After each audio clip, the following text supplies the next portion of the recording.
गाड़ी मेरी अपनी नहीं है, मैं किसी की गाड़ी चलाता हूँ, मुझे उसको कुछ अमाउंट डेली का देना होता है। फिर उसके लिए मुझे ज़्यादा से ज़्यादा टैक्सी चलानी होती थी कि मैं अपना हिसाब किताब भी बना सकूं और मालिक को भी डेली का किराया दे सकूं। अच्छा, मेरे पास जो गाड़ी थी वो बहुत अच्छी कंडीशन की थी और उस टाइम न्यू मॉडल की गाड़ी थी, तो मैं लॉन्ग रूट की सवारियां पकड़ा करता था।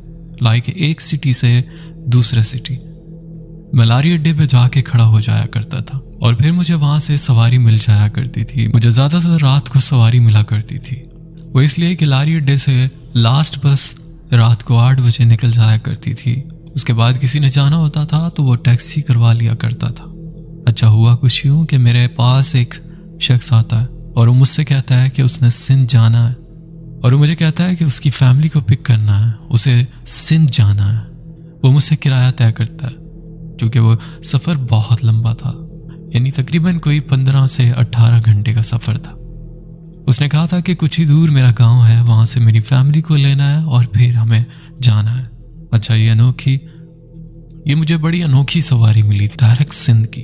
दिल थोड़ा खुश भी हुआ कि आज तो बहुत लंबी सवारी मिल गई है, यानी कि 1 हफ्ते का काम मैं 2 दिन में करके घर वापस जा सकता हूँ। और उसने एक मजे की बात यह की, हमें वहां जाना है और साथ भी आपके ही आना है। वो ठीक ठाक किराया बनता था। मैंने उन्हें कहा कि ठीक है, फ्यूल आप डलवाते रहना और मेरा किराया इतना है, क्योंकि मैं बहुत अरसे बाद इस सफ़र पर जा रहा हूँ तो मुझे अंदाज़ा नहीं है कि कितने किलोमीटर बनेंगे। ऐसा ना हो कि मैं जो आपसे किराया तय करूँ वो मेरा फ्यूल में ही चला जाए। तो बेहतर ये रहेगा कि जो फ्यूल होगा वो आप डलवाते रहना और जो किराया था वो मेरा उनसे तय हो गया। उसके अलावा जैसा कि मैंने बताया वो कई घंटों का सफ़र था। खैर, बात बन जाती है, मामला तय हो जाते हैं। मगर मुझे एक चीज़ अजीब लगी। उसने कहा कि मुझे सिंध में एक मज़ार पे जाना है और वो भी इतनी महंगी कैब लेकर। भला ऐसा क्या काम था मज़ार पे? खैर जी, हुआ ये कि वो मेरी गाड़ी में बैठ गया और हम उसके गांव की तरफ रवाना हो गए और मैं उसके बताए हुए रास्ते को फॉलो करता रहा। वो खेतों से होता हुआ एक गांव में पहुंच गया। वहां एक घर के पास जाकर उसने गाड़ी रुकवाई और फिर वो शख्स उतर कर अंदर गया। अंदर से उसके साथ 2 लेडीज आई। एक तो गालिबन उसकी वाइफ थी और एक उसकी बेटी थी। जो वाइफ थी उसने जस्ट चादर ओढ़ी हुई थी और जो बेटी थी उस पे उन्होंने एक बड़ा सा कपड़ा डाल रखा था। उस लड़की की एज होगी तकरीबन कोई 20-22 साल। बड़ी अजीब सी चलते हुए वो आई और गाड़ी में बैठ गई। अच्छा, मैंने गाड़ी स्टार्ट कर दी और सफ़र के लिए निकल पड़ा। उसकी वाइफ कुछ कलिमात पढ़ रही थी। वो लड़की मुझे बहुत अजीब लगी। सफ़र शुरू हो गया। वो रात का सफ़र हमने करना था और सुबह तक हमें वहाँ पहुँचना था। अच्छा, चलते चलते वो लड़की हिली और उसकी आवाज़ एक भारी सी आवाज़ निकली और वो कहने लगी, मुझे पता है तुम लोग कहाँ जा रहे हो। अदनान भाई, उसकी आवाज़ बहुत अजीब थी। मैं काफ़ी स्पीड में था। मैं इतना बुरा डर गया कि मैंने वो गाड़ी की ब्रेक्स लगा दी। शुक्र है पैनिक में वो गाड़ी उल्टी नहीं हुई। मैंने ब्रेक्स लगाकर उन साहब से पूछा कि ये कोई लड़की है क्या या कोई मर्द है? उस बंदे ने कहा, नहीं, ये मेरी बेटी है, मगर ये ठीक नहीं है। मैंने कहा, क्या हुआ इसे? और वो पीछे वो लड़की हंसने लगी और बड़ी अजीब तरीके से और कहने लगी, मार दूंगी तुझे भी इनके साथ। यार क्या बताऊं, उसने मेरी जान निकाल दी। बाप ने बताया कि ये पोजेस्ड है, हम इसे ही मज़ार पे किसी को दिखाने ले जा रहे हैं। मैंने उन्हें कहा कि आपने मुझे बताया क्यों नहीं कि आपकी बेटी के साथ ये मामलात हैं। वो शर्मिंदा भी हुए और कहा, भाई सुनो, आप भी औलाद वाले हो, मैं पहले ही बहुत परेशान हूँ। आप बताओ, अगर मैं आपको बता देता तो आप चलते क्या? लेकिन आप परेशान नहीं हो। हमें गांव के एक मौलाना ने एक तावीज़ दिया हुआ, ये जिन जो इस पे हावी है और ये तब तक किसी को कुछ नुकसान नहीं पहुंचा सकता जब तक इसके गले में ये तावीज़ है। उसकी बात सुनकर मुझे हमदर्दी हुई। वो लड़की बस पीछे हंसे जा रही थी और बहुत भारी आवाज़ में हंसे जा रही थी। मैंने बस अल्लाह का नाम लिया और गाड़ी चलाना शुरू कर दी। अल्लाह का जिक्र करता रहा। मैंने आज से पहले ये सुना तो था कि जिन्नात लोगों पर हावी होते हैं, मगर पहली बार देख भी लिया था कि कितने ख़तरनाक हावी होते हैं। गाड़ी चलती रही। हम आबादी वाला एरिया क्रॉस कर चुके थे। बस वीरान रोड पे हमें चलना था। रास्ता बहुत वीरान था। मुझे बहुत खौफ आ रहा था।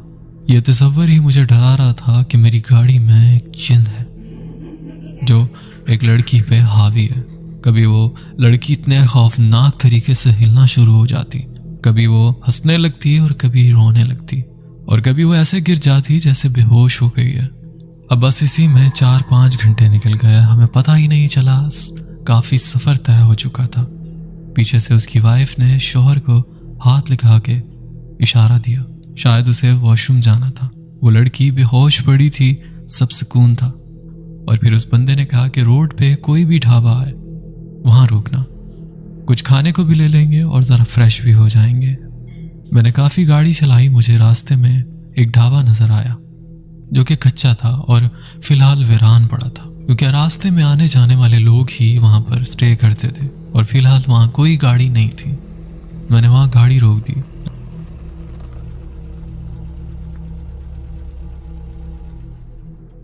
अच्छा, दोनों मियाँ बीवी फ्रेश होने चले गए और वो लड़की गाड़ी में बेहोश पड़ी थी। मुझे डर लग रहा था, मैं भी गाड़ी से निकल गया और जाकर चाय का ऑर्डर दिया और होटल पर ही बैठ गया। उस होटल पे 2 लड़के काम करते थे जो दोनों सो रहे थे, और जैसे ही हम लोगों ने वहां गाड़ी रोकी वो उठकर हमारी खातिर तवाज़ों के लिए लग गए। एक ने चाय बनाना शुरू कर दी, दूसरे ने इस फैमिली से ऑर्डर लिया और इसके बाद कुछ खाने पीने की प्रिपरेशन करना शुरू कर दी और मैं चाय पीने में मसरूफ हो गया। अब ये लोग फ्रेश हो ही रहे थे कि मैंने नोट किया जितने आसपास के कुत्ते थे वो जंगली कुत्ते गाड़ी के इर्द गिर्द इकट्ठे हो गए और गाड़ी पर भौंकना शुरू कर दिया। अब यकीन करें, मैंने ये बात तो सुनी थी कि जानवरों को ये चीज़ें नज़र आ जाती हैं। उस दिन मुझे इस चीज़ का यकीन भी हो गया कि उन कुत्तों को इस चीज़ का एहसास हो गया था कि इस गाड़ी में कोई गैर मरी मखलूक है, और तभी वो गाड़ी के आसपास इकट्ठे हो गए। ये मंजर बताने में शायद आपको इतना अजीब ना लग रहा हो, लेकिन ये वाकई में बहुत अजीब मंजर था। उनके जो पेरेंट्स थे उनको आने में थोड़ा सा टाइम लग गया था। इतने में जो ढाबे पे लड़के थे उन्होंने एक ने पत्थर उठाया और कुत्तों को वहां से भगाने की कोशिश की। थोड़ी देर बाद वो पेरेंट्स दोनों गाड़ी की तरफ गए अपनी बेटी को देखने।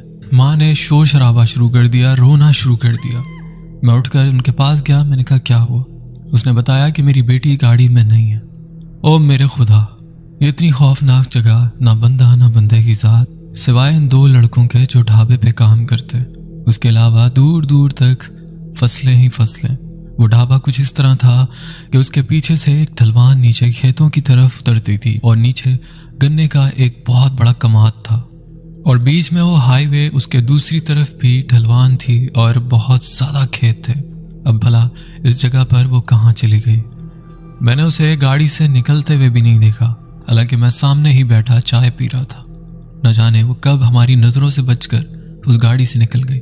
उसकी माँ ने रोना शुरू कर दिया और उसके बाप भी परेशान हो गया। खैर, हमारे आने से थोड़ी देर पहले ही वहाँ बारिश हुई थी, जिसकी वजह से वहाँ कीचड़ बना हुआ था। मैंने अपने मोबाइल की लाइट ऑन की और अपनी गाड़ी के चारों तरफ उस लड़की के फुटस्टेप्स ढूंढने लगा, और मुझे उस जगह से जहाँ पर दरवाज़ा खुला हुआ था उस लड़की के फुटस्टेप्स मिलना शुरू हो गए। हम उसे फॉलो करते करते उस ढाबे के पीछे जो ढलवान थी और नीचे खेत थे उस तरफ वो फुटस्टेप्स जा रहे थे, और हम उसे फॉलो करते करते उन खेतों की तरफ चल पड़े। अभी हम ऊंचाई पे ही थे, हम खेतों का जायजा लेने लगे। हमें दूर खेतों के अंदर से कुछ आवाज़ें आने लगी, जैसे कोई झाड़ियों से टकराता हुआ उन खेतों के अंदर चलता हुआ जा रहा है। अब हमने उस जगह को अच्छे से पिन किया और हम उस ढलवान से नीचे उतरना शुरू हो गए और उस खेतों की तरफ बढ़ना शुरू हो गए। ये फुटस्टेप भी हमारी काफ़ी हेल्प कर रहे थे। लेकिन अजीब बात पता क्या थी? वो अजीब बात ये थी कि एक पाँव इतने फासले पर और दूसरा पाँव बहुत ज़्यादा फासले पर। न जाने वो कितनी बड़ी बड़ी छलांगे मारती हुई जा रही थी। यही बहुत खौफनाक बात थी। दिल ही दिल में सोचा कि मैं यहाँ कहाँ फंस गया, मैंने कैसी फैमिली ले ली है, ये नेकी भी शायद मेरे गले में ना आ जाए। बहरहाल उस ढाबे पे जो लड़के थे वो भी काफ़ी हेल्पफुल थे। उनमें से एक लड़का हमारे साथ उस लड़की को ढूंढने के लिए उन खेतों में चला गया। अब मैं अलग था और उसका बाप अलग ढूंढ रहा था, वो लड़का अलग ढूंढ रहा था। उन खेतों से दूर से हमें ऐसी आवाज़ आने लगी जैसे बहुत ज़्यादा लोग आपस में खड़े बातें कर रहे हैं। हमने उसका पीछा शुरू कर दिया। अब वो झाड़ियां हमसे बहुत ऊंची थी, यानी कि अगर हम उस खेत में चल रहे थे तो हमें आगे का कुछ नजर नहीं आ रहा था। जब तक हम झाड़ियों को हटाते नहीं थे। वो हमारे कद से भी बहुत ऊंची थी। और फिर हमें खेत के अंदर से उस ढाबे पे जो लड़का काम कर रहा था, जो हमारी हेल्प कर रहा था, उस लड़की को ढूंढने में उसकी चीख की आवाज सुनाई देती है। वो हमारे राइट से आ रही थी। अब हम उसकी आवाज सुनकर उसको फॉलो करने लगे। उसने बहुत दिल दिला देने वाली चीख मारी। हम भागे उस जगह पर। उसके कराहने की आवाज हमें उन झाड़ियों से आ रही थी, तो आसानी ये हो रही थी कि हम उसकी आवाज को फॉलो करते करते उस तक पहुंच गए। और फिर हमने एक ऐसा मंजर देखा जो दिल दहला दे। उस चांदनी रात में उन खेतों में वो शख्स इस तरह पड़ा था जैसे किसी ने इंसान को गिठान लगा दी। उसकी टांगें उसकी गर्दन के पीछे से किसी ने गुजारी हुई थी। फिर लड़की के वालिद ने पूछा, आपको क्या हुआ? उसने कहा कि आपकी बेटी आई थी और उसने ये मेरे साथ किया। वो बहुत अजीब है, मुझे जल्दी से छुड़वाओ, मैं यहाँ से जाऊँ। वो बहुत डर चुका था, उसकी आगे जाने की हिम्मत नहीं थी। उसने बोला, मैं तो बस अब आप ही ढूंढें उसको। याद रहे, उसको ये चीज़ नहीं मालूम थी कि उस लड़की पर किसी जिन का साया। उसको तो सिर्फ ये बताया गया था कि हमारी बेटी गाड़ी में बैठी हुई थी और वो गाड़ी में नहीं है, वो गायब हो चुकी है। वो हमदर्दी के नाते हमारी हेल्प कर रहा था, लेकिन उसने जब ये मंजर देखा उसकी आगे हिम्मत ही नहीं पड़ी। और उसके बाद और वही आवाज़ें जो उससे पहले आ रही थी, जैसे बहुत ज़्यादा लोग दूर कहीं पे आपस में बातें कर रहे हैं। मैं उसके वालिद के साथ हो लिया। मैंने कहा कि मैं अकेला नहीं ढूंढूंगा, मैं आपके साथ ही हूँ। और फिर हम उस आवाज़ों को फॉलो करते करते चलने लगे। चलते चलते वो कमात ख़त्म होने वाला था कि हमें दूर चांद की चांदनी में एक घना दरख्त नजर आया। उसके नीचे हमने देखा वो लड़की उस तरफ मुंह किए बैठी हुई थी और ऐसे लग रहा था वो किसी से बात कर रही है। यकीन जाने अदनान, हमें वहाँ नज़र कोई नहीं आ रहा था, लेकिन हमें काफ़ी लोगों की वहाँ बात करने की आवाज़ें आ रही थी। वो लड़की किसी से मुखातिब थी। उसके वालिद का दिल बहुत मजबूत हो चुका था, बकौल उसके कि ये रोज़ का मामूल है, मैं तो फेस करता रहता हूँ, चलो मेरे साथ। मैंने कहा नहीं, मेरी हिम्मत नहीं पड़ रही, लेकिन फिर भी मैं उसके पीछे पीछे हो लिया। वो शख्स आगे आगे बहुत करीब जाने पर जब उसने उसके कंधे पर हाथ रखा, उस लड़की ने मुड़ कर देखा। इत्तान भाई, वो लड़की बहुत खूबसूरत थी, लेकिन उस टाइम उसकी आंखें ऐसे हो रही थी अंगारा। ये पहली दफ़ा था मैंने उस लड़की को बगैर नकाब के देखा था, लेकिन उस अंधेरे में इतना वाज़ेह चेहरा नहीं था, लेकिन उसके चेहरे के नैन नक्श मैं समझ पा रहा था। वो बहुत खूबसूरत लड़की थी। बताता चलूं, जब वो लड़की गाड़ी से निकली थी तो वो अपना तावीज़ उस गाड़ी में ही छोड़ कर निकली थी, बकौल उसके वालिद के कि किसी तरह वो मुझे मिल गई और मैंने उसके गले में तावीज़ डाल दिया, मैं उसको वापस गाड़ी तक ला सकता हूँ। बहरहाल उसके वालिद ने हाथ में तावीज़ रखा हुआ था और उसके करीब पहुंचा। उसने अपने वालिद को धमकियां देना शुरू कर दी। तुम लोग मेरी बात नहीं समझोगे, मैं इस लड़की को मार दूंगा तो तब तुम लोगों को समझ आएगी। तुम लोग मुझे अकेला छोड़ दो, मैं इसको लेकर जाऊंगा। ये बातें वो जिन जो उस लड़की पे हावी था, वो उसके वालिद से ये बातें कर रहा था। मैं दूर से खड़ा ये बातें सुन रहा था। माँ को हम ढाबे पर ही छोड़ आए थे कि आप मत आना, घना कमात है, हम खुद ढूंढ लेंगे उसको। बहरहाल अब मेरी इनको आगे ले जाने की हिम्मत नहीं थी। उसको उसके वालिद ने उठाया, उसके गले में तावीज़ पहनाकर वो चुपचाप अपने वालिद के साथ चल पड़ी और फिर वो गाड़ी तक पहुंचे। मैंने जब उसको देखा अपने वालिद के साथ आते हुए, मैं उससे पहले ही गाड़ी तक पहुंच गया। उसकी वालिदा को बताया कि वो मिल गई है, उसका वालिद उसे लेकर आ रहा है। और फिर जैसे ही वो लोग आए, मैंने उन्हें आगे ले जाने से मना कर दिया क्योंकि मेरी अब और ज़्यादा हिम्मत नहीं थी। उसके वालिद ने मेरी बहुत मिन्नतें की और फिर मेरा दिल मोम हो गया। उसके वालिद ने कहा, इतना सफ़र तय कर लिया, आगे भी हमारी हेल्प कर दो। मैं बहुत परेशान हूँ। ना चाहते हुए भी मैं उन्हें ले जाने के लिए तैयार हो गया और फिर वो मेरी गाड़ी में बैठे और मैंने उन्हें कहा कि अब इसका ख्याल रखना, कोई पता नहीं ये रास्ते में कोई नुकसान ना पहुँचा दे। उसने बोला, इसकी मेरी जिम्मेदारी है, आप परेशान नहीं हो, आप गाड़ी चलाते रहो। बहरहाल मैं गाड़ी चलाता रहा। बहुत खौफ में, बहुत डर में वो मेरा सफ़र गुजरा। सुबह हम सिंध के उस गांव पहुंच गए। अच्छा दोस्तों, मैं यहाँ बताना चाहूँगा कि उन्होंने मुझे मज़ार का नाम, उस शहर का नाम सब बताया, लेकिन मैं यहाँ पर वो डिटेल शेयर नहीं करूँगा, क्योंकि काफ़ी लोग मुझे पर्सनली मैसेज करते हैं और पूछते हैं कि अदनान भाई उस पीर का बता दें, उस फलाने का बता दें, हमने इलाज करवाना है। देखिए मैं आपको एक बात बताऊँ, मैं इसलिए डिटेल शेयर नहीं करता और ना मैं किसी को बताता हूँ कि कोई पता नहीं किसका क्या भरोसा है। मैं तो नहीं जानता किसी को, और कोई आपके साथ फ्रॉड करे तो मैं उसका जिम्मेदार तो नहीं हूँ ना। इसलिए मैं किसी से कोई डिटेल्स वगैरह शेयर नहीं करता और ना मैं करूँगा।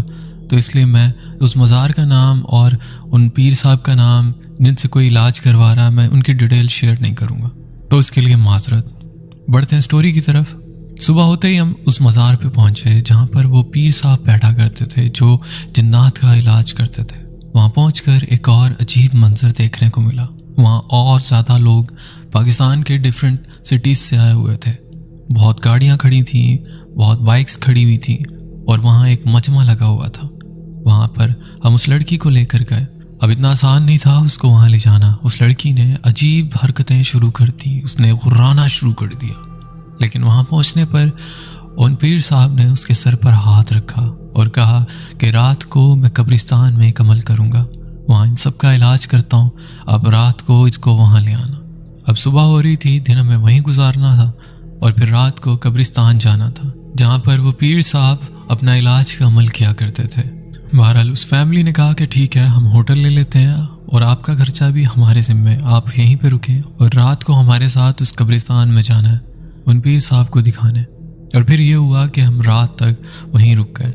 उन्होंने ईशा की नमाज के बाद हमें बुलाया था और कहा था कि ईशा की नमाज के बाद आप लोग कब्रिस्तान आना। हम लोग तैयार हुए, उस लड़की को लिया और कब्रिस्तान की तरफ रवाना हो गए। वो मज़ार के आगे ही कब्रिस्तान था, बहुत वसी कब्रिस्तान था, यानी कि आपकी जितनी नज़रें हैं ताहत्ते नज़र आपको हर तरफ कब्रें ही कब्रें नज़र आएँ। और उस कब्रिस्तान में बहुत ज़्यादा दरख्त भी लगे हुए थे, मतलब आपको एक हद तक आपको कब्रें नज़र आएंगी और उसके बाद जंगल ही जंगल नज़र आएगा। बहुत घना कब्रिस्तान था। हम चलते रहे, एक राहगीरी बनी हुई थी उस पर। उस लड़की को रात के वक्त चादर डाले हुए उसके वालिद और वालिदा ने उसको पकड़ा हुआ था और मैं पीछे पीछे। वो एक अजीब ही मंजर था। वैसे ही वो कब्रिस्तान इतनी वहशत दे रहा था, ऊपर से वो लड़की जिस पर जिन था। फिलहाल तो वो नॉर्मल चल रही थी, लेकिन आहिस्ता आहिस्ता उसका रवैया चेंज होने लगा। उस जगह तक पहुंचते पहुंचते वो लड़की फुल बुखला गई। वही आवाज़ उसमें से आने लगी, मुझे वहाँ नहीं जाना, मुझे छोड़ दो। ऐसी कई आवाज़ें। दूर हमें कब्रिस्तान में ही काफ़ी चरागा नज़र आई। जब हम उस चरागा के करीब पहुँचे तो हमने देखा वहाँ पे एक अलग ही महफिल जमी हुई है। बहुत ज़्यादा लोग लाइन में बैठे हुए हैं, चारों तरफ कब्रें हैं और बीच में वो साहिब इल्म बैठे हुए हैं। उनके आसपास रोशनियाँ जल रही हैं। वो एक एक करके बारी बारी सबको बुला रहे थे। वो उनका आस्थाना था शायद, और वहाँ पर सबका इलाज कर रहे थे। मैंने वहाँ ऐसे ऐसे सीन देखे कि अगर मैं हर किसी की स्टोरी बताने बैठूं तो लोग बहुत बुरी तरह डर जाएंगे। लेकिन मैं टाइम ज़ाया नहीं करूँगा, मेन बात करूँगा। फिर इस लड़की का नंबर आता है, इसको बुलाया जाता है। उन पीर साहब ने एक अमल किया। उनके पास एक पेन था जो कि इस लड़की की उंगलियों में उन्होंने फंसा दिया और फिर इसके बालों में गिठाएं लगाना शुरू कर दी, बकौल उनके कि इससे जिन भाग नहीं सकेगा, मैं उससे प्रॉपर बात कर सकूँगा। पहले तो उन्होंने कुछ अमल किया, उस जिन की हाजिरी की। वो लड़की ऐसे हिलने लगी कि मैं बता नहीं सकता। वो लड़की छलांगे मार रही थी और फिर साहिब इल्म ने उसके बालों में गिठाएं लगाईं और पेन उसकी उंगलियों में फंसा दिया और फिर उससे पूछा कि हाँ बता, तू जाएगा या नहीं, या मैं तुझे जला दूँ। पहले तो वो बाजिद था कि मैं नहीं जाऊँगा, और फिर उस साहिब इल्म ने उनसे उसका नाम पूछा। उसने अपना नाम कोई गैर मुस्लिम बताया और उसने बताया कि काम करने खेतों में आई थी, मुझे बहुत अच्छी लगी और मैं इस पे आशिक हो गया। अब मैं इसको नहीं छोड़ सकता। उसने बहुत धमकियां दी उन साहिब इल्म को। साहिब इल्म को गुस्सा आया और साहिब इल्म ने उसे वार्न किया कि तू चला जा, नहीं तो मैं तुझे जला दूंगा। अच्छा, एक और चीज़ मैं बताता चलूँ। जब हम लोग उस जगह पर पहुंचे थे जहाँ पर वो साहिब इल्म इलाज कर रहे थे, वहाँ पर उन्होंने कहा कि जो अटेंडेंट है वो इस जगह पर आ जाए। वो एक ख़ास जगह उन्होंने बना रखी थी जहाँ पर चूने से एक सर्कल बना रखा था। वो काफ़ी बड़ी जगह थी और उन साहिब इल्म ने कहा कि जो लोग ठीक हैं, जो अटेंडेंट हैं, जो मरीज़ को साथ लाए हुए हैं, वो इस जगह पर आ जाए। मैं यहाँ पर एक हिसार खींच रहा हूँ क्योंकि दौरान इलाज कुछ जिन तैश में भी आ जाते हैं, कुछ जिन शरीर होते हैं, और कभी ऐसा भी होता है जो मरीज होता है उससे जिन उतरता है और फिर किसी और बंदे पर हावी ना हो सके। तो इसलिए उन्होंने एक हिसार बनाकर चूने से एक सर्कल बनाया हुआ था। उन्होंने सबको उसमें कर दिया और मरीजों को एक साइड पर। उनके कुछ बंदे भी थे जो साथ साथ हमें गाइड कर रहे थे। बहरहाल हम उस सर्कल में बैठे रहे और वहाँ वो इलाज करते रहे। बहरहाल होता कुछ यूँ है कि उस जिन को वार्न किया जाता है कि तुम चले जाओ नहीं तो तुम्हें जला देंगे। वो जिन बज़िद था अपनी बात पर। उसने कहा कि मुझे ये बहुत अच्छी लगती है, मुझे इसके साथ छोड़ दो, मैं इसको कोई नुकसान नहीं पहुंचाऊंगा, ना मैं किसी और को कोई नुकसान पहुंचाऊंगा, लेकिन मैं ना इसकी शादी होने दूंगा और मैं इसको साथ ले जाना चाहता हूँ। उन साहिब इल्म ने कहा कि तू ऐसे नहीं सुधरेगा। उन साहिब इल्म ने अपने सामने कुछ मोमबत्तियाँ जला रखी थी जिस पर उन्होंने कोई कागज़ वगैरह जलाना शुरू कर दिया और उधर उस लड़की की चीखें निकलना शुरू हो गई। अदनान भाई, आप बिलीव करेंगे, वो लड़की इस तरह चीख रही थी, उसके अंदर से एक मर्दाना आवाज़ आती थी। मुझे उस पर तरस भी आ रहा था, लेकिन कभी कभार वो लड़की अपनी आवाज़ में आती और कभी उस मर्दाना आवाज़ में आती। फिर काफ़ी देर ये चलता रहा और वो लड़की बेहोश हो गई। वो उन साहिब इल्म के सामने ही बेहोश पड़ी थी। माँ को रोना आया, उठाने गई। उन साहिब इल्म ने ज़ोर से सख्ती से मना किया कि करीब मत आना और उस सर्कल में ही रहो। आप यकीन करेंगे उसके बाद भी काफ़ी लोगों का इलाज चलता रहा और वो लड़की ऐसे ही बेहोश पड़ी रही। और काफ़ी देर बाद उन साहिब इल्म ने कुछ पड़ा हुआ पानी उस पर छिड़कना शुरू कर दिया, जिससे वो लड़की अपने होश में आई। और फिर जब उससे बात की गई तो बिल्कुल नॉर्मल थी, वो बिल्कुल अपनी आवाज़ में बात कर रही थी। साफ जाहिर था वो जिन नहीं था उसके अंदर। उन साहिब इल्म ने कहा कि बेटा उठो, दुपट्टा लो, उसको जला दिया मैंने, अब तुम्हें कोई तकलीफ़ नहीं होगी। आप यकीन करेंगे अदनान, वो लड़की जब उठी वो दोबारा लड़खड़ा कर गिर गई। उसके जिस्म में जान ही नहीं थी, उसे इंटरनली इतना डैमेज कर चुका था वो। बहरहाल साहिब इल्म ने उसके माँ बाप को बुलाया और कहा कि इसे ले जाओ, ये बिल्कुल ठीक है इंशाल्लाह, इसकी बस डाइट का ख्याल रखो, बाकी इंशाल्लाह अब वो नहीं आएगा। उन्होंने कुछ तावीज़ वगैरह दिए और कुछ पढ़ने के लिए दिए, कुछ जलाने